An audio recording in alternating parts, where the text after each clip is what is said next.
칠레에서 서쪽으로 3,500km.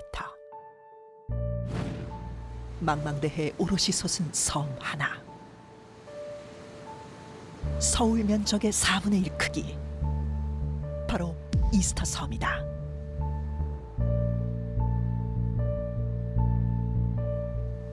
이곳에는 인류가 수수께끼를 풀지 못한 불가사의한 석상이 잠들어 있는데,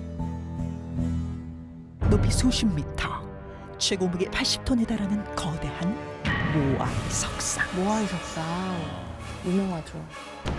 대체 누가 어떻게 이 수많은 석상들을 세웠는지는 아직까지 의문으로 남아있다. 인간의 모습과 너무나 닮아있지만 괴이하고 무섭게 느껴지는 세계 곳곳의 미스터리한 석상들, 그리고 마치 살아있기라도 한 듯 눈을 깜빡이고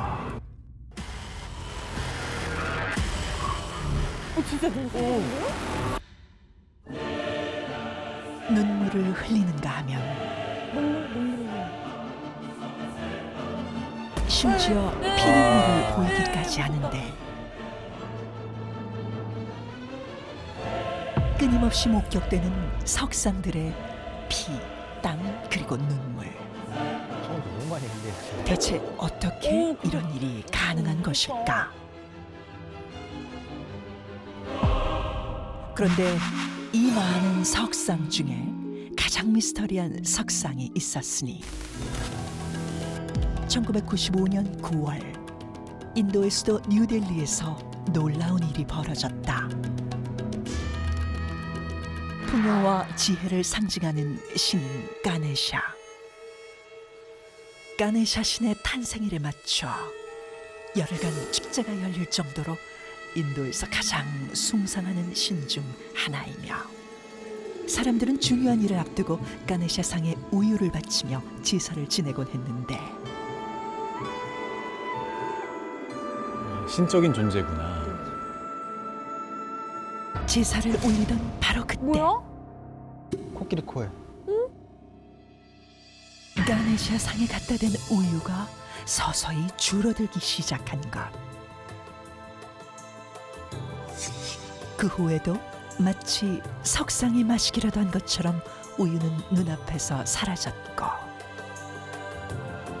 이 놀라운 소식은 인도 전역으로 퍼지기 시작했는데, 와.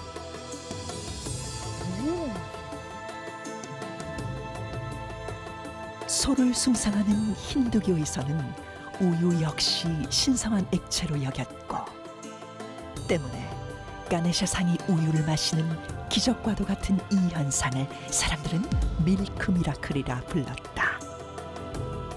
우유만 먹는 건가? 다른 물이나 그런 건 안 마시나? 궁금하네요. 그러게 그것도 궁금하다 진짜. 믿을 수 없는 일은 여기서 끝이 아니었다. 이러한 현상이 인도뿐 아니라 전 세계의 힌두교 사원에서 일어난 것이다. 심지어 가네샤가 아닌 일반 석상에서도 아 진짜로? 동일하게 나타나기 시작했는데, It's a miracle. I think it's to do with the state the world's in at the moment. And I think that for some reason the gods are hungry and the people are suffering. I couldn't believe it. I thought I was going to see it for myself, and I just saw it for myself. It's absolutely amazing. 영국, 미국, 캐나다, 그리고 홍콩에 이르기까지 그 수만 20곳이 훌쩍 넘었고, 이러한 현상은 2달가량 이어지다 서서히 모습을 감추었다. 한시적으로만 저런 현상이 있었네. 그런데 11년 후 또다시 인도를 포함해 세계 곳곳의 석상에서 똑같은 일이 발생하기 이번엔 시작했다. 다른 석상이네요.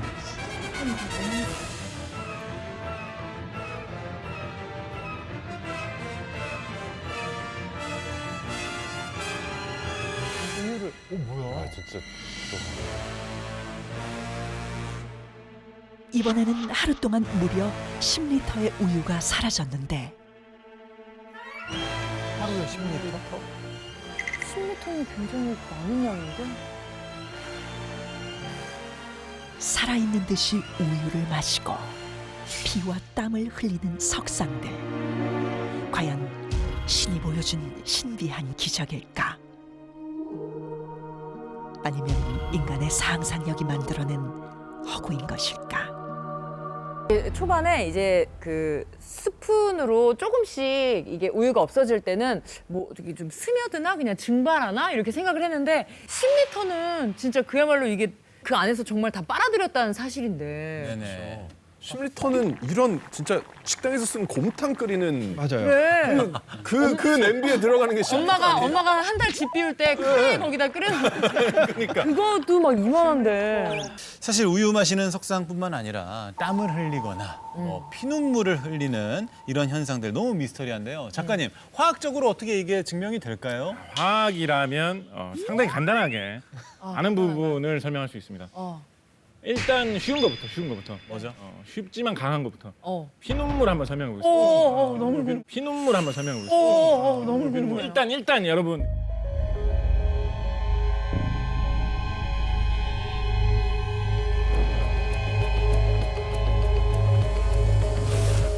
일단 여러분 우리가 생각해 봐야 될 거.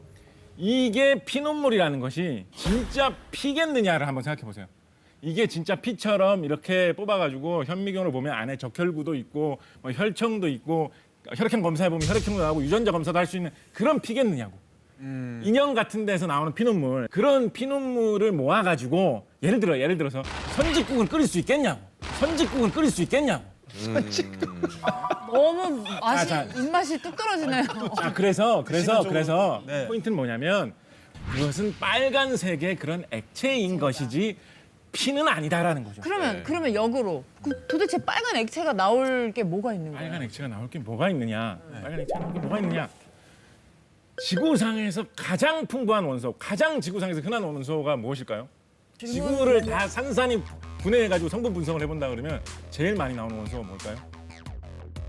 하나 꼽을 수 있다면 철입니다. 철.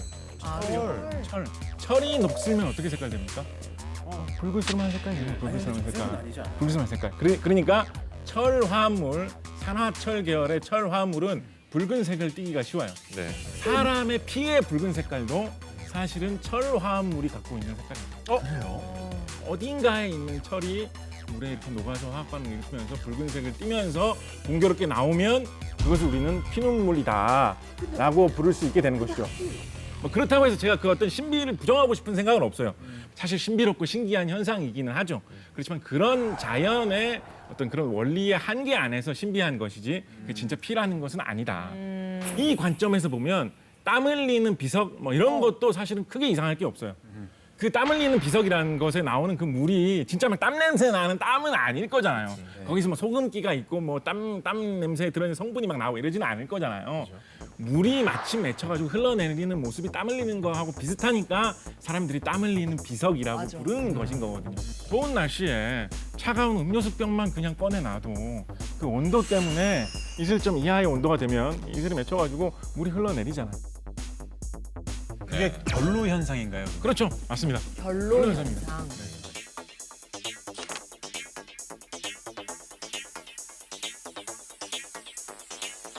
그러니까 마침 주변에 어느 정도의 습도가 갖추어져 있고 비석이 유독 차가우게 될 수 있는 재질이라고 한다면 거기에 물방울이 맺혀서 흘러내린 건 사실 이상할 게 없죠. 자, 그러면 그 우유를 마시는 석상 있잖아요. 네네. 우유에 어떤 특별한 성분이 있는 걸까요? 우유를 마시는 석상은 사실 좀 저도 진짜 신기하긴 한데 네. 제가 생각하는 우유를 마시는 가네샤 석상의 비밀은 바로 돌의 성질에 있습니다.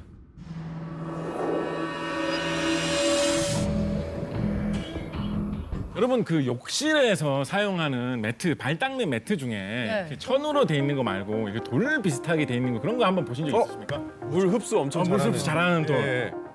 그게 바로 규조토라는 것을 이용해서 만든 매트예요. 규조토? 약간 규조토라는 게 뭐냐면 규조류라는 게 있거든요.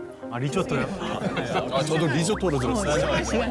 규조라는 생물이 있는데 이제 우리 바다를 떠다니는 미생물 같은 것인데 이게 별로 희귀한 게 아니거든요. 널려 있는 거예요. 아주 흔한 건데 보이지 않는 미생물 정도인데 껍데기 부분이 약간 유리 같은 그런 재질로 돼 있어요. 그거를 모아가지고 만든 것이 물을 흡수를 굉장히 잘하는 재질의 돌인 규조토 재질의 발닦개 이런 거거든요. 그래서 아마도 그와 비슷한 그런 재질로 되어 있는 석상이라면 물을 충분히 잘 흡수할 수 있지 않을까 짐작해 봅니다. 화학자로서 추측했을 때 석상에 사용된 암석이 물을 흡수하는 성질을 갖고 있는 암석일 것이다. 그렇습니다. 그래서 뭐 이것을 이런 식으로 뭐 돌이 굉장히 물기를 잘 흡수한다. 그래서 뭐 신기하다, 기적이다. 뭐 이렇게 하고 넘어갈 수도 있지만 과학자들은 규조토 이런 거 역이용해가지고 우리 생활에 여러 곳에 많이 사용하기도 합니다. 예. 우리 뭐 가장 요즘에 친숙하다 할 만한 거 하나 말씀드린다면 Light it up like 다이너마이트.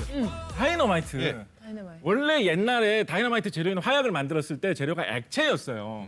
근데 액체니까 충격을 조금만 받아서 폭발한단 말이에요. 네. 그래서 액체를 담아가지고 물병 같은 데 담아가지고 폭탄으로 사용하려고 들고 다니면서 출렁출렁 할 때마다 자기 손에서 터져버리는 거예요. 그래서 굉장히 좋은 폭약 재료가 있는데도 액체 상태다 보니까 그거를 폭탄으로 만들 방법이 없었거든요.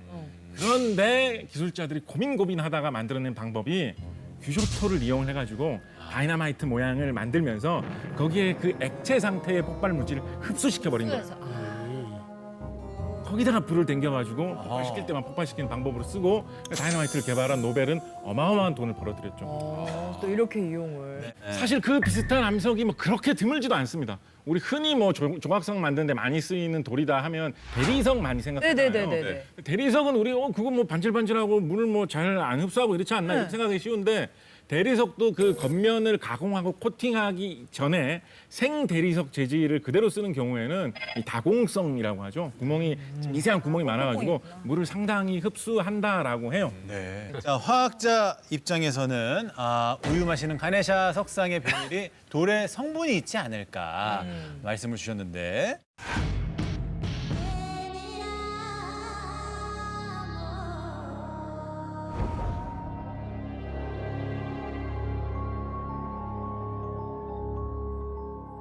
근데 우리가 그 발매트에 물기를 닦는 것처럼 석상이 우유를 그대로 흡수를 하는 것 같진 않아요. 네. 예, 그러니까 영상을 보니까 우유 담은 숟가락을 코 밑에 주잖아요. 맞아요. 예, 그러니까 마치 우유가 코를 따고 이렇게 거꾸로 올라가는 듯한 그런 느낌이었는데 이건 어떻게 설명이 되는 건지 궁금합니다. 혹시 이번에는 물리학 입장에서 말씀을 부탁드려도 될까요? 예, 이제 물리학이 좀 등장해야 될 것 같은데요. 네. 예, 제가 생각하는 이 가네사 석상의 비밀은 바로 모세관 현상입니다.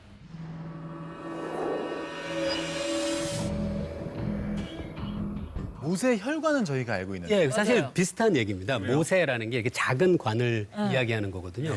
그 우리 주변에 볼 수 있는 다양한 예가 있는데 그 중에 하나가 식물은 땅 속에 있는 물을 자기 입까지 끌어올릴 수 있을까 생각해 볼 수 있잖아요. 그게 바로 모세관 현상을 이용하는 건데요. 모세관 현상이라는 게 아주 가는 관이 있으면은 그 관 안에 담겨 있는 액체에 작용하는 그 물리적인 힘이 두 가지가 있거든요. 하나는 중력은 아래로 내려가도록 할 거고요. 네. 그 다음에 관의 표면에 물이 붙고 싶어 하거든요. 물이 그 응집력 때문에 그래요. 물 분자들 사이에. 그러면 이 내려가려고 하는 중력에 비해서 위 방향을 향하는 관에 붙으려고 하는 힘이 강해지면 그러면 물이 거꾸로 올라가는 걸 볼 수 있어요. 그러면 가네샤 석상 안에도 물관처럼 관이 있는 건가요? 그거는 아닐 것 같은데요. 아까 그 곽재식 작가님이 하신 이야기랑 비슷할 수 있는데 가네사 석상 안에 아마도 굉장히 많은 균열들이 있을 거예요. 그럼 그 균열들이 연결돼서 마치 가네사 석상 안에 모세관이 있는 것처럼 그렇게 작동할 수 있는 거죠. 근데 그 균열이 있다고 하더라도 영상에서 보면 우유가 진짜 쭉쭉 스며든단 말이에요. 그것도 가능한지. 네, 그래서 이번에도 다빈치 실험실에서 직접 네. 이 모세관 현상이 가능한지 실험을 해봤다고 합니다. 바로 확인해 보시죠. 코끼리 모양의 얼굴에 4개의 손을 가진 지혜와 풍요의 신 가네샤. 인도에서는 집집마다 볼 수 있을 정도로 흔하다지만 인도에서 꽤 유명한 신이거든요. 우유를 먹는 신비의 석상을 한국에서 어떻게 구할 수 있을까? 그러니까 가네샤 석상 획득을 위한 그 첫 번째 단계. 국내에 존재하는 모든 가네샤 석상을 찾아보기로 한 제작진. 관련 검색어를 총동원해보는데 과연 비슷한 석상을 발견할 수 있을 것인가?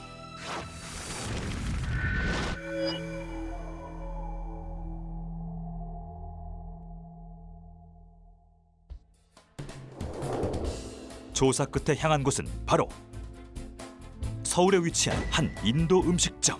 그렇죠. 식당에 가면 항상 있었던 거. 그러게. 맞아, 소품 같은 거 많이 있으니까. 그런데 이때 어딘가 익숙한 모양의 석상이 보이고 있네. 딱 맞네. 비슷하다. 좀 맞는 것 같은데. 포즈는 조금 다르지만 꽤 비슷한 모습의 조각상. 그렇다면 우유를 마시는 현상도 똑같이 나타날 수 있을까? 바로 현장 실험에 들어간 제작진. 와, 되면 대박이겠다. 영상 속 모습처럼 스푼에 우유를 따라 석상에 대보는데, 하지만 아무리 시간이 흘러도 줄어들 생각이 없는 우유. 우유를 먹는 기적은 일어나지 않았다.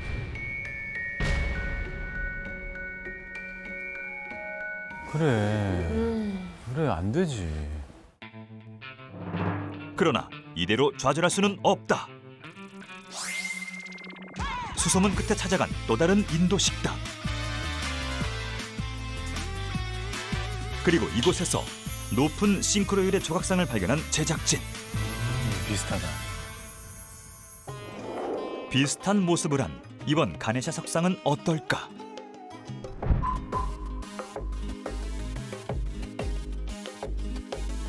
같은 방식으로 우유 담은 스푼을 대보는데, 설마.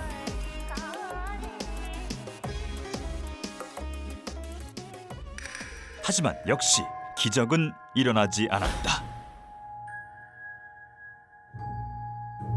이게 금속 재질이면 오히려 어려울 것 같아요. 그렇죠? 신앙심이 있어야 되는 건가? 이대로 가네샤 석상의 미스터리는 영영 풀지 못하는 것일까? 하지만 이제 와서 그만둘 수는 없다. 위기의 다빈치 노트 제작진을 구원해줄 최후의 보루.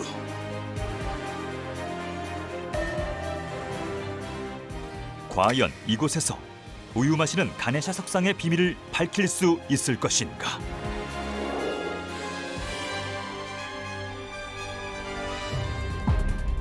과학기술관? 역시 물리죠. 그 찰나를 또 놓치지 않으시네요. 그럼요. 오늘의 프로젝트를 책임질 물리학과 교수님 섭외 완료. 결국 구하지 못한 가네샤 석상은 직접 만들어 보기로 했는데, 만들어 본다고요? 그래서 찾아간 곳은 바로 3D 프린팅 업체. 스케일이 진짜. 실제 판매 상품처럼 디테일하게 제작된 3D 프린팅 모형들.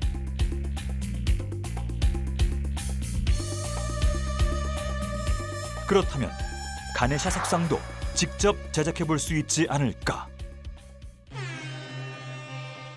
프린팅 작업을 위한 가장 중요한 재료 두 가지.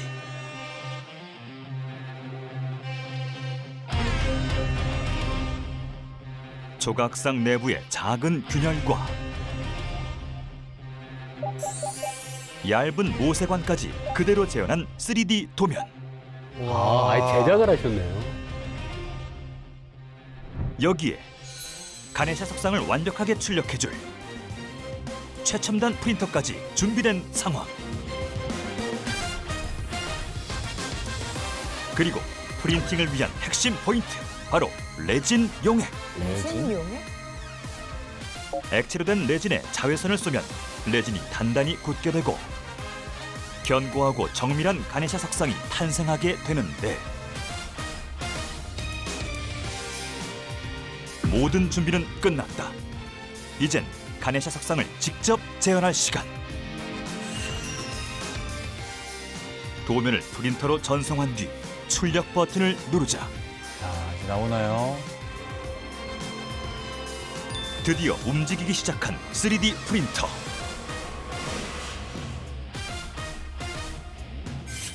곧이어 뭔가 보이기 시작하는데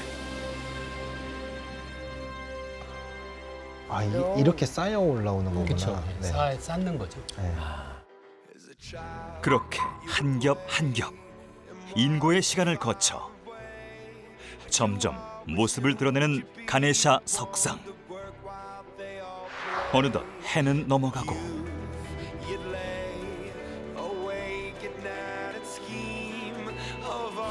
무려 21시간이 흘러서야 마무리된 작업. 와. 가네샤 석상은 어떤 모습일지.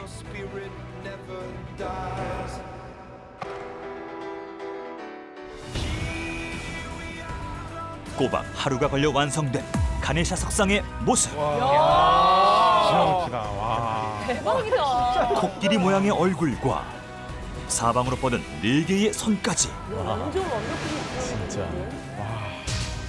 겉모습은 완벽히 자연된 듯한데 그렇다면 본격적인 실험을 시작해보자. 석상이 우유를 빨아들이는 믿을 수 없는 현상. 이번엔 정말 볼 수 있을까? 드디어 시작된 실험. 드디어.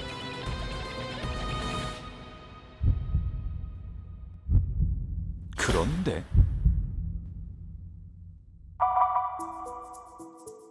줄어들기는커녕 밑으로 흘러버리는 우유. 계속해서 시도해보지만 흘렀다. 왜 우유는 흐르기만 하는 걸까? 뭐지? 그 이유는 바로 석상의 내부 구조에 있었다. 모세관 현상을 위해 안쪽으로 500 마이크로미터의 아주 좁은 관들을 설계했으나 아무래도 내부의 관들이 제대로 뚫리지 않은 듯한데, 그러나 여기까지 온 이상 더 이상 물러설 곳이 없다. 길이 막혔다면 뚫어서 만들면 되는 법.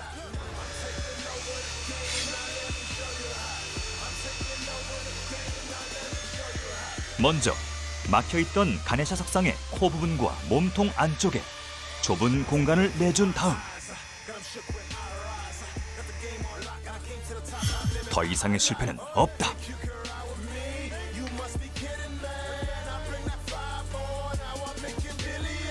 지름 0.64mm의 실제 모세관까지 준비하는데 아, 모세관.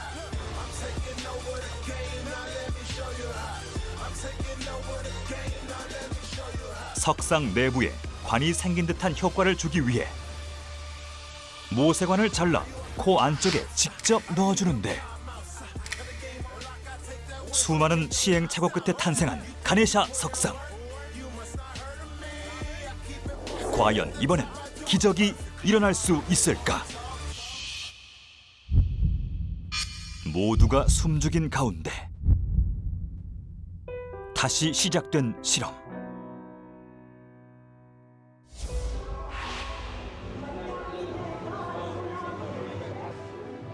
전 세계 곳곳에서 목격됐던 가네샤 석상의 기적. 과연 이번엔 정말 재현될 수 있을 것인가?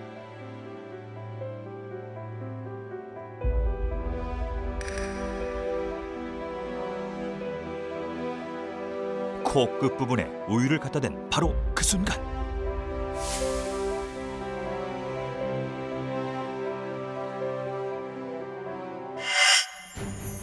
우유가 줄어들기 시작한다.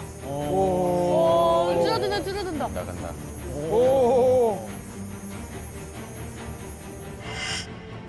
다른 각도에서 봐도 우유가 빨려 올라가는 장면이 분명히 보이는데 모세관.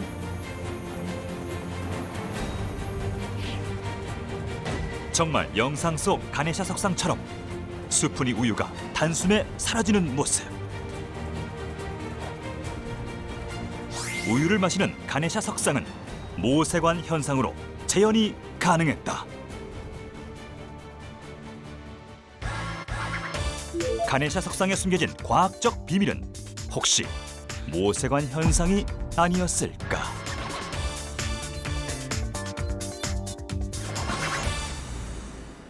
저 처음 영상을 보기 시작했을 때 야 이게 네. 설마 되겠어? 라는 생각이 들었는데 결국에 네. 우유를 마시게끔 만들어냈습니다. 너무 신기해. 네, 도현 씨 어떻게 보셨어요? 그럼 저는 궁금한 게 이게 모세관 현상 때문이라면 굳이 우유가 아니고 뭐 물이나 그러게요. 주스나 이런 것도 다 가능하다는 게 아닌가. 네. 물도 가능해요. 물과 우유 모두 다 물방울을 떨어뜨리고 그거를 뒤집어도 작은 물방울은 매달려 있잖아요. 그게 이제 물방울이 물체에 붙어 있는 부착력 같은 게 있는 거죠. 그래서 그 부착력이 있다면 모세관 현상이 항상 가능해요.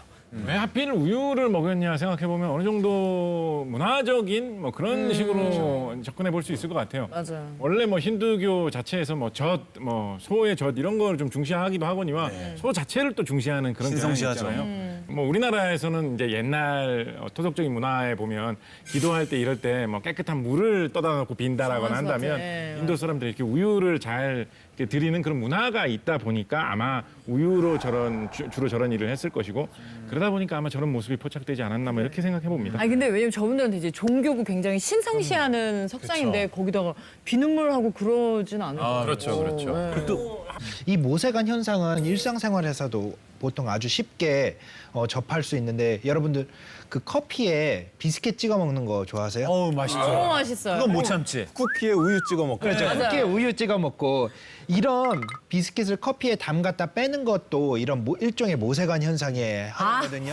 적셔지니까 얘네도 스며들면서 아, 모세관 현상이군요. 과자 내부, 그러니까 비스킷 내부에는 수많은 통로하고 구멍이 이렇게 연결이 되어 있는데 그 통로가 일정하게 관 형태로 되어 있는 게 아니라 아주 복잡한 구조로 망처럼 이렇게 형성이 되어 있다 그래요. 그래서 비스킷을 커피에 담그면은 커피의 부착력 때문에 내부 구멍을 따라 움직이고 그렇게 돼서 커피에 이제 스며드는 거죠. 이게 타이밍이 되게 어려운 게 조금 더 촉촉하게 먹으려다가 얘가 안으로 빠지거나 그렇죠. 아니면 이쯤 됐다 싶었는데 뺐는데 너무 약간 뻑뻑하거나 그죠, 그죠. 이 과학적으로도 딱 이 시간이 좋다 뭐 이런 게 있나요? 실제로 그 장도연 씨하고 같은 고민을 하셨던 분들 중에 이제 물리학자가 한 분 계신데 렌 피셔라는 분이 계세요. 심지어 비스켓 적시기의 물리학이라는 이제 논문을 내셔서 진짜요? 1999년도에 이그 노벨상이라고 이그 노벨상을 타신 분이에요. 이그 노벨상이라는 건 세상에 가장 특이한 연구, 다시는 하면 안 되는 연구 뭐 이런 것들에 대해서 재밌다. 야 그거는 노벨상이 아니라 의그. 이거의 노벨상. 네. 이그 노벨상. 그 노벨상을 수상하신 분인데요. 그 실험, 그 논문에 따르면은 비스켓 한 면을 초콜릿으로 코팅을 하고 우유에 평행하게 이렇게 담궈서 초콜릿이 적지 않을 정도로만 적시면은 가장 촉촉하게, 가장 맛있게 먹을 수 있어요. 모세관 현상이 굉장히 많네요. 그러게요. 일상에. 이렇게 실생활 예를 들어주시니까 이해가 네. 쏙쏙 되는데 그럼 강 박사님 지금 말씀에 의하면 모세관 현상으로 지금 규정을 하시는 건가요? 아니면 또 다른 쪽으로도 생각을 하시는 거예요? 또 다른 가설이 있습니다. 제가 생각하는 가설은 바로 사이펀 효과입니다.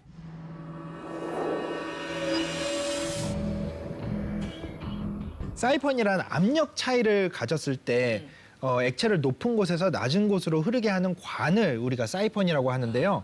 그러니까 왼쪽 통을 보시면 물의 깊이가 있죠. 관에 압력 차이가 생기게 하면은 왼쪽 높은 곳에서 아래쪽 낮은 곳으로 물이 저절로 흐르게 됩니다. 이런 효과를 사이펀 효과라고 하죠.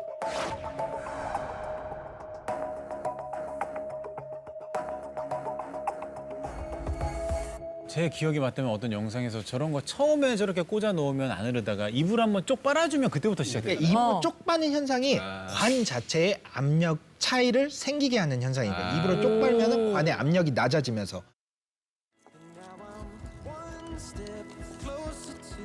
보시면은 호수를 아래쪽까지 이제 담가놨죠. 호수가 가라앉게 하기 위해서 이제 이제 돌을 돌을. 묶어놓은 거예요. 쭉 빨아들이는 거는 압력 차이를 생기게 하는 거죠. 야, 멋있다. 한 번 나오기 시작하면은 물은 계속 나오기 시작해요.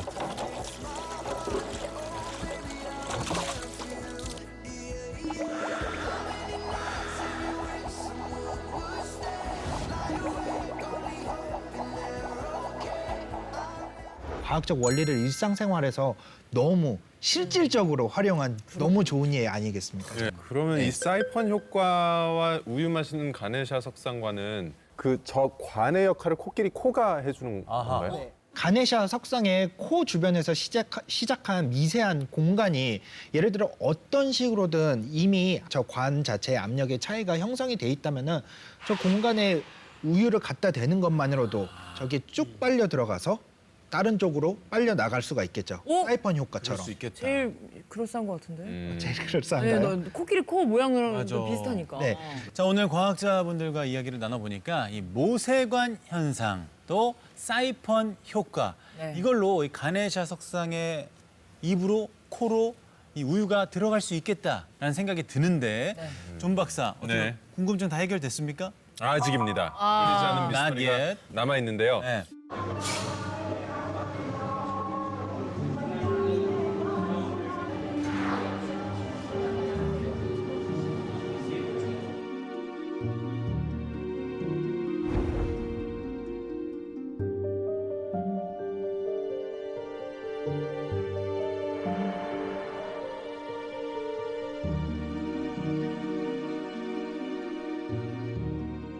그리고 또 사실 상온에 우유를 또 두게 되면 이게 시간이 지나면 상하거나 상하잖아. 맞아요. 뭔가 이렇게 고체처럼 뭐가 이렇게 뭉치기도 하고 맞아요.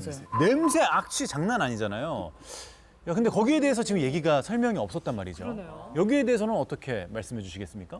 이 현상은 아마도 저 10리터의 우유를 들이킨 가네사 석상의 바닥을 보면 아마 흥건하게 젖어 있을 겁니다.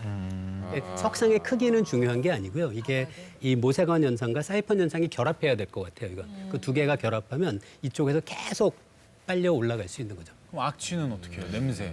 청소하시는 분이 있지 않을까요? 아마 석상의 바닥은 계속 젖을 수밖에 없어요. 악취가 안 난다는 거는 분명히 우유가 어떤 식으로든 해결이 됐다는 얘기잖아요. 솔직히 말하면 상온에 있으면은 아무리 깨끗하게 한다고 해도 어떤 부분은 썩었을 거고 그 썩은 부분은 분명히 악취를 나게 했을 텐데 저런 석상은 더 신성시 여겨지지 않겠습니까? 그럼 이런 것들을 분명히 관리하는 사람들은 더 철저히 관리를 했을 거고 그런데 사람들의 믿음이 있잖아요. 이 사람들이 신성시하는 믿음과 이 사람들의 믿음 그리고 이 믿음을 좋은 쪽으로 미스터리를 이용을 할 수 있다면은 굳이 꼭 이런 믿음 그다음에 이런 신앙심을 깨지 않더라도 어떻게 보면은 사람들에게 신앙심과 또 희망과 이런 것들을 더 가져다 주는 게 아닌가 저는 그렇게 생각을 합니다. 네. 만약에 저도 제가 신실하게 저 종교를 믿어. 그래서 내가 되게 막 신성시하는 석상이면 그 현상만 갖고 그냥 신기하다 하지 막 굳이 파헤치려고 하진 않을 것 같아요. 뭐 물도 한번 따라보고 뭐 다른 음료 이런 생각 못 하죠. 맞아요. 세상에서. 자, 첫 번째 미스터리 살아있는 석상들. 정말 풀리지 않는 신비한 기적이었을까요? 아니면 인간의 믿음과 상상력이 빚어낸 허구였을까요? 판단은 시청자 여러분의 몫입니다. 다빈치 노트, 살아있는 석상들. 당신의 생각은 어떻습니까?